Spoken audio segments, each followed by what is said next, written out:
каждого спасти. Но для этого так много нужно слез. И молить, что Божью чашу налилось,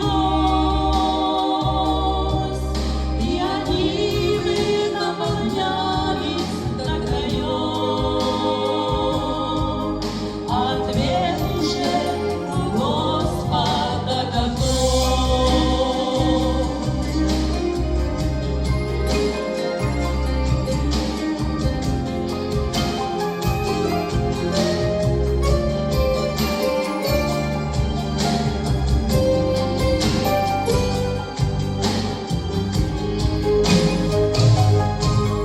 Без ответа не останется мольба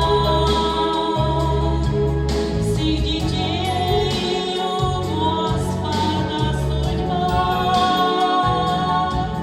Он на дланях имена их записал,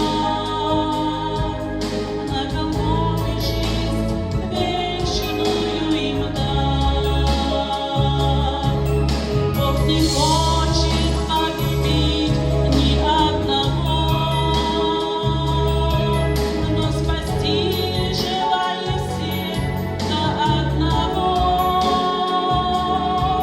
Пусть молитвы материнские текут, о, как ценен перед Богом ее труд, а для этого так много нужно слез.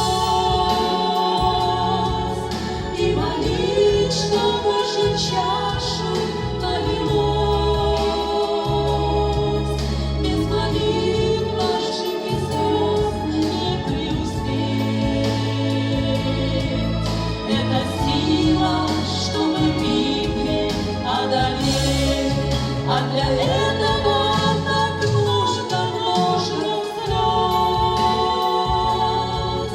И молить, что Божью чашу налилось. Без молитв наших и слез не преуспеть. Это сила, чтобы битве одолеть. Без молитв наших и слез не преуспеть. Это сила, чтобы